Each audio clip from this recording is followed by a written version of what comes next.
Funding for the Maddy Report is made possible by grants from BNSF Railway, moving our economy for 160 years. Harris Ranch Resort, providing Western hospitality and award-winning cuisine. The Wonderful Company, committed to growing a better world. Comcast, connecting people to the moments and experiences that matter most. Producers Dairy, nourishing one life at a time. The Spencer Family. And Fresno State Associated Students Incorporated, students serving students. The Maddy Report is also made possible thanks to contributions from Cook Land Company, E&J Gallo Winery, the Fresno Association of Realtors, and California Manufacturing and Engineering Company. From the Maddy Institute, the Public Policy Institute for the Valley's 4 public universities, this is the Maddy Report with Executive Director of the Maddy Institute, Blake Zante. Welcome to the Maddy Report. I'm Blake Zante, Executive Director of the Maddy Institute and host of the Maddy Report. In an effort to help connect Valley residents with their new representatives, the Maddy Report will be spending several episodes interviewing some of the Valley's newest representatives to get to know them better. Today we'll be sitting down for an exclusive interview with one of the Central Valley's newest Assembly members. Assemblyman David Tangipa was elected to represent the 8th Assembly District, which encompasses all or parts of Fresno, Madera, Mariposa, Inyo, Mono, Calaveras, and Tuolumne counties.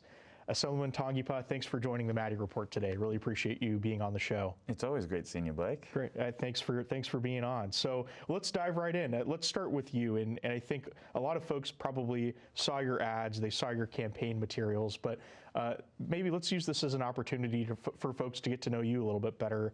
Tell us about what inspired you to run for office and maybe a little bit about your background. Well, I was born and raised here in the Valley. My mother immigrated here from the island of Tonga. My father was a veteran, served this country. And, I grew up in low-income neighborhood, and I had the chance to really get out, and I got to go play football at Fresno State. And while I was there, I quickly realized I was not an NFL guy. The NFL guys were 17 years old and benching 500 pounds. And so I knew that education was going to be my great equalizer on that part. So I really doubled down on education. And I got my degree in political science, criminology. I got my legal studies certificate. Originally wanted to go that law school route, moved away from that. And then graduated early and got my MBA, where I really learned about real estate and started my business in real estate, focusing on helping first-time home buyers and veterans, mainly because of the conditions that I grew up in, to where home ownership was just a big thing that we could break generational poverty through home ownership. So I've been able to do over $20 million of sales in real estate. Even one of my clients ended up as a national commercial for Union Bank because of some of the things programs we were able to get them to break, being renters to homeowners. And so I've always been political because I remember that there was a shutdown of the military. They reduced the military budget by over $200 billion in the 90s and early 2000s. And when they did that, they actually shut down this base that I grew up right across the street. And I remember asking my father, where did all my friends go and why is everything boarded up? And he just, he's an old military guy, and he goes, well, that's what happens when somebody's making decisions and they don't care about you. And so I've really focused on policy because I know policy is what changes people's lives depending on who makes it. And it can make it easier or harder.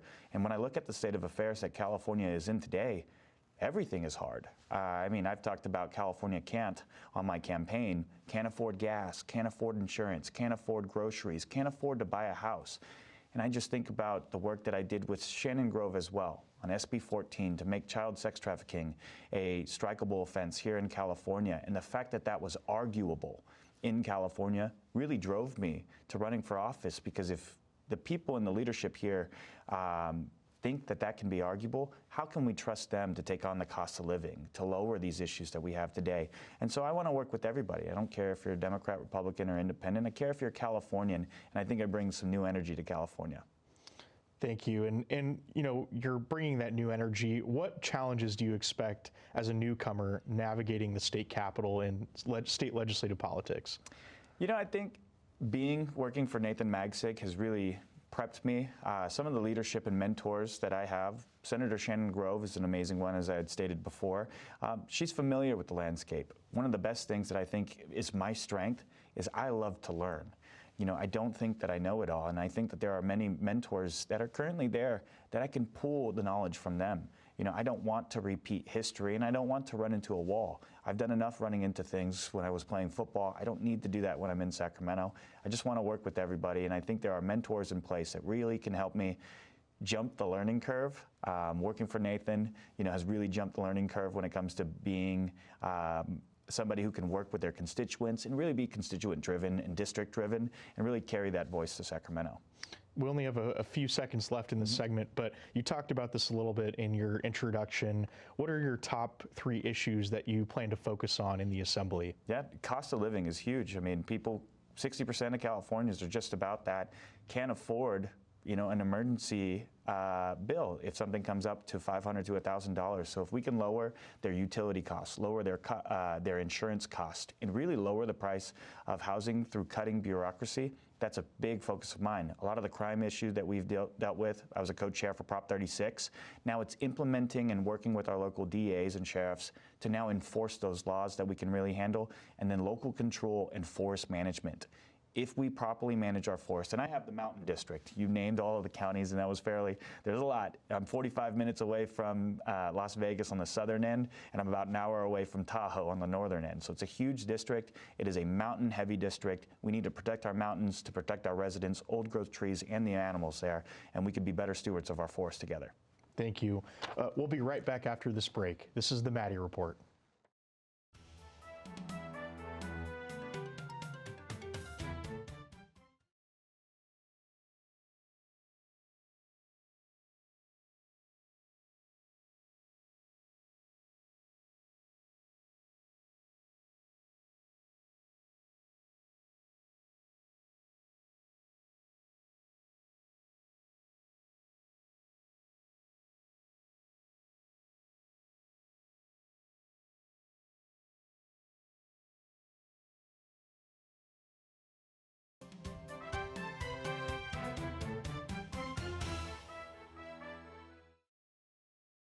Welcome back to the Maddy Report.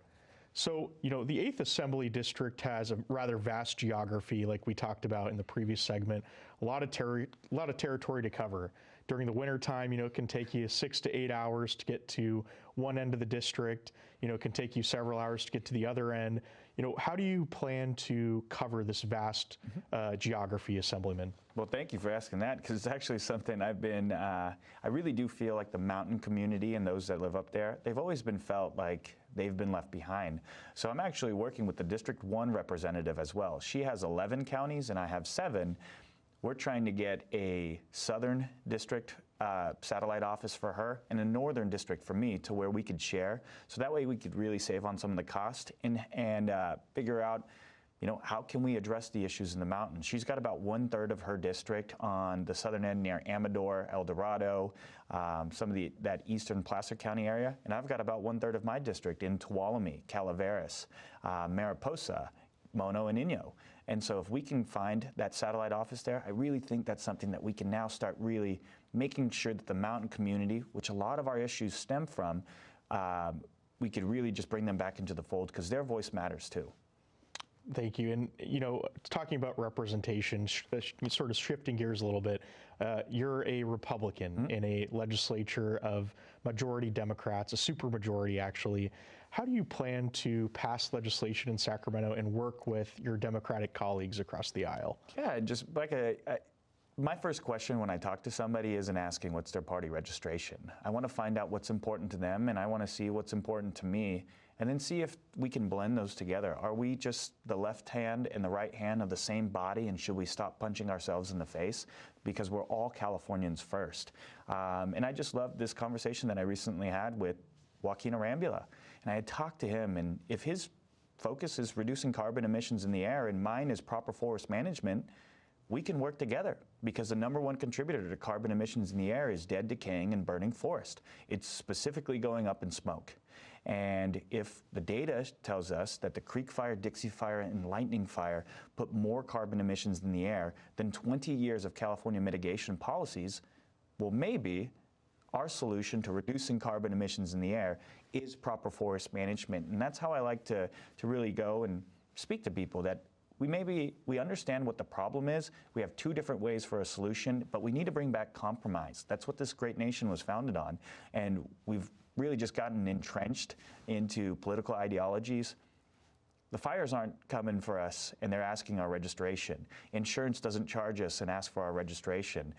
You know, what's happening with crime, they're not asking us our registrations. So let's figure out what's important to Californians and then operate from there. What about the governor? You know, he's called for several special sessions recently. One was on oil and gas prices. The other, and that was prior to your swearing in, so you were not in the legislature at that time. But the other one is on the Trump administration. I know you just talked about, you know, not getting entrenched in party politics, but you know, these dynamics do exist. What are your just general thoughts on these special sessions that are occurring? Well, I think it's a priority issue that we have from the leadership here in California. That's what we've really got to realize, is that the governor wants to move as fast as he can to take on the big bad wolf in Washington when we have real issues here. That the average quote for some insurance in some of the High Sierra is $12,000. That is burning out, and I think about the person that's been retired since the early 2000s. That now they have to spend $12,000 a year with nothing that guarantees them that that same insurance company is going to be there next year. I think about my story and my family. You know, 10 years ago, less than 10 years ago, I was poor, hungry, and homeless, and I never thought to myself, well, what are we going to do to take on Washington? You know, because all I thought about at the end of the day was how could I afford Jack in the Box 99-cent tacos for two and use as a dependent, I have my military ID, to get a 10% discount on that. That is what a lot of Californians are thinking about today, is I need to be able to afford my rent at the end of the month. I need to be able to afford food. I'm trying to put shoes for my kids as their next Christmas gift because we can't afford other gifts for them. California needs to really look and reprioritize itself, because right now the priority shouldn't be taking on Trump. It should be looking at the budget deficit. It should be handling the cost of living. It should be reining in crime. It should be making it easier for Californians to live here. But if that's not their priority, it's going to be mine. We'll be right back after this break. This is the Maddy Report.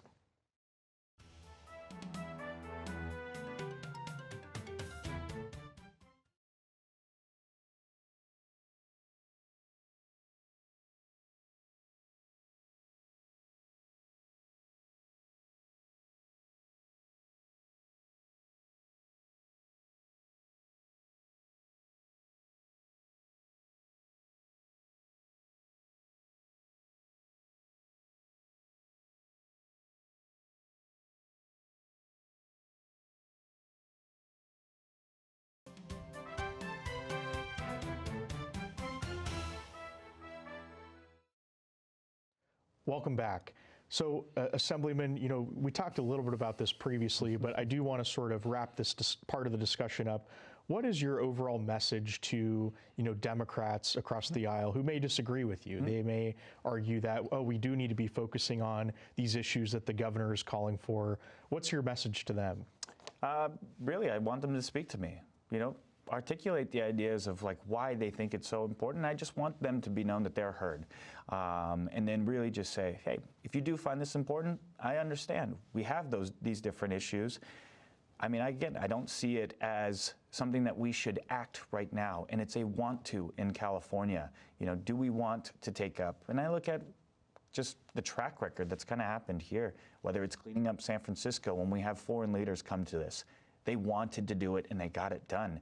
But why not just do it for the San Francisco residents? Sacramento cleaned up when Leonardo DiCaprio was shooting a movie up and down the Central Valley in a matter of minutes.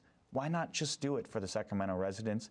And we are going to disagree. I think that's a beautiful part of what makes America amazing. What makes California is that we are all from different areas, from different values, but yet we need to find what we can agree on. If we can take on those areas, that's what I'll focus on. You know, last night before we taped this episode, I was having a back and forth with Alex Vassar, who is the state historian for California, because I was trying to find out, you know, where you fell in terms of the youngest legislator rankings. And so I believe currently you are the youngest, certainly the youngest Republican legislator, maybe the youngest. I am younger than Alex Lee. You are, so I'm the youngest state legislator. You're the youngest state legislator at the moment. You're also the youngest Republican assemblyman since Tony Strickland was elected in 1998. So how do you think, people talk about this and why is it important? How do you think that affects representation here in the San Joaquin Valley? Well, if we look at the largest voter bloc right now, Gen Z and millennials, we actually make up the majority. I think there's a lot that are disenfranchised in that because they don't see somebody that actually understands or represents their values and understands the issues that we are going through today. I've been talking to people about if you go back to the 90s, you could purchase a home for $80,000 to $90,000 a year, or $80,000 to $90,000 as a purchase price. Man, that's an $1,800 mortgage. But right now, the average mortgage in California is above $3,000. And I would ask our parents, our grandparents, and everybody else, if you were starting out, coming right out of the gates from college, or maybe you didn't go to college, could you afford a $3,000 mortgage on top of a $500 insurance payment, on top of a $500 car payment, on top of a $1,000 utility bill? Could you see yourself in the position that we, in our generation, see us right now, that if the average home price in California is $900,000 today, should we just expect in 10 years the average to be 1.5 million? Because that's where we're going, and that's why I think it's very important to say it is our future. We should have a say in it.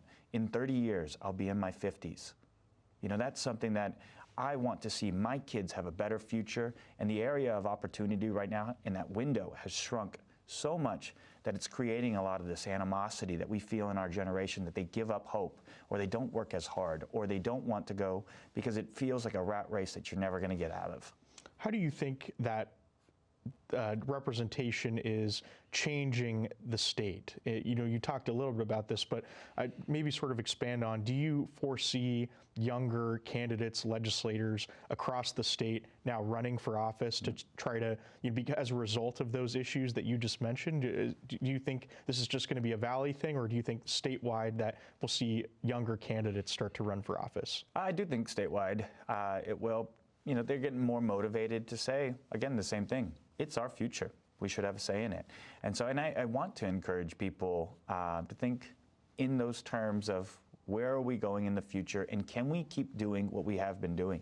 If experience of the past has gotten us here today, is it okay to try something different? I think so, and I think that will really motivate a lot of people to run. Thank you. We're going to go to another break. We'll be right back. This is the Maddy Report.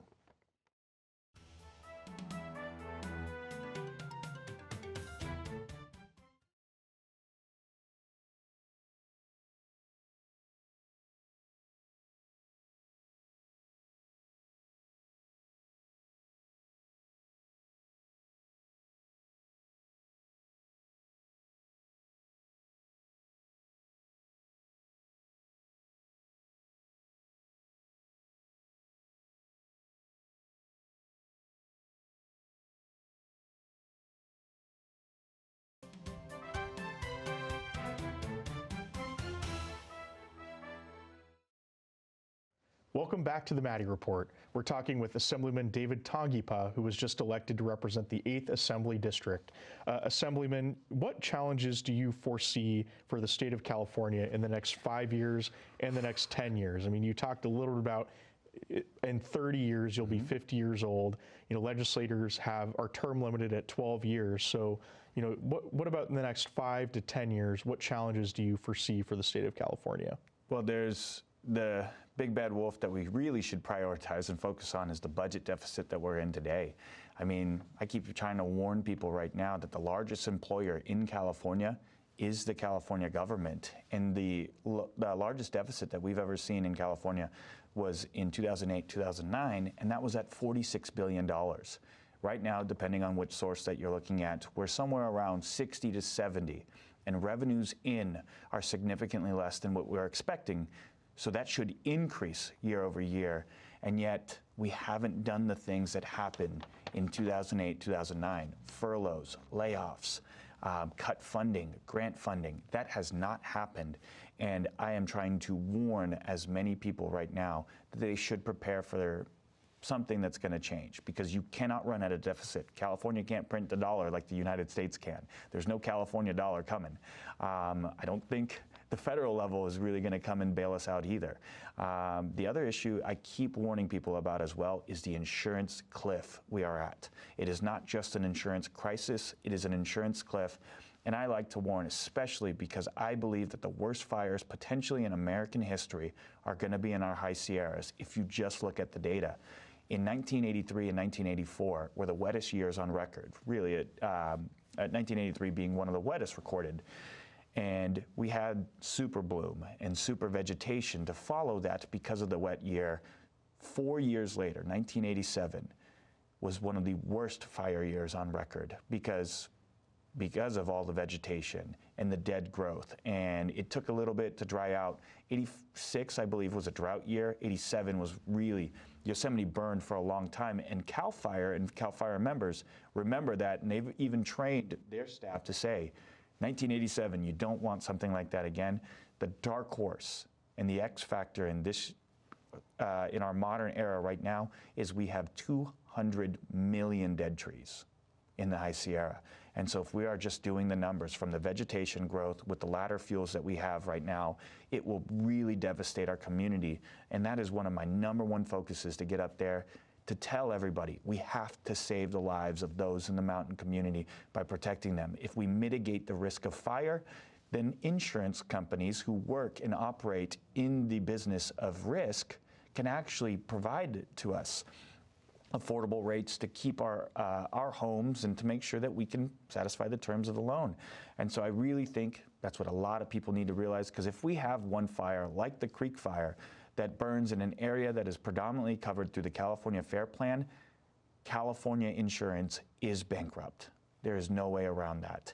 And our insurance companies are trying to come back, but now they're adding auto cost, and they're increasing auto cost because to supplement for the risk that they're dealing there. They're increasing business costs to supplement for the risk. If we lose insurance, we lose our way to operate in California for business, for drivers, for homeowners. One last question for you, and then we'll have to wrap up our discussion. But Fresno State, you're a Fresno State alumni. You know, it's played a big role in your life. Could you maybe just share with the viewers how Fresno State sort of played a role? You know, Ken Maddy was a Fresno State alumni. The Maddy Institute was originally established at Fresno State. So I feel like it would be neat to share with our viewers how Fresno State sort of played a role in your life. Well, Fresno State changed my life. I mean, I grew up, again, in a poor community in North Highlands. My mother was an immigrant, and I had the opportunity to change my life. I'm the first person in my family to graduate from college. I started my business. I helped my parents buy a house, my sister, my brother, myself. I couldn't be more grateful for the opportunity, because in 2016, my family's home, the one that we were renting, was red tagged, and my family had to be forced out. And I remember growing up, you know, there were days that we'd have to tarp the roof and put tires up there. I lived in a community just like that, to where I gave them everything I had so that way they could buy a home, and I ended up homeless. Then I got a scholarship from Fresno State, and it completely changed the opportunity I had, because I was not willing to give up on the dreams and the goals, and Fresno State made it happen. And I couldn't, again, be more grateful, because I do believe that the position and the opportunity that I'm in today to serve those people, there were so many people who wrapped their arms around me and said that we believe in you and we want to see you go to work. I think this position, as being the next assemblyman for this area, is now my turn to go back and to repay all of those people for wrapping their arms around me and saying, we believe in you. Well, now let me work for you and earn all of that position that they've been able to put me in. I'm going to dedicate my life to that type of service. I'm going to dedicate my life to Fresno State. I'm going to dedicate my life to this community, because I'm Bulldog born, Bulldog bred, and going to be a Bulldog to the day I'm dead. I mean, it's in my blood. Well, that's a great note to end on. Assemblyman Tangipa, thanks for joining the Maddy Report today. Thank you, really Blake. Appreciate it. Yeah. Thanks for tuning into the Maddy Report. To learn more about the Maddy Institute, visit maddyinstitute.com. We'll see you next week. The views expressed in the Maddy Report are those of the individuals participating in the program and do not necessarily reflect the views of the Maddy Institute. If you'd like to share your thoughts about today's episode of the Maddy Report, please visit our website at maddyinstitute.com.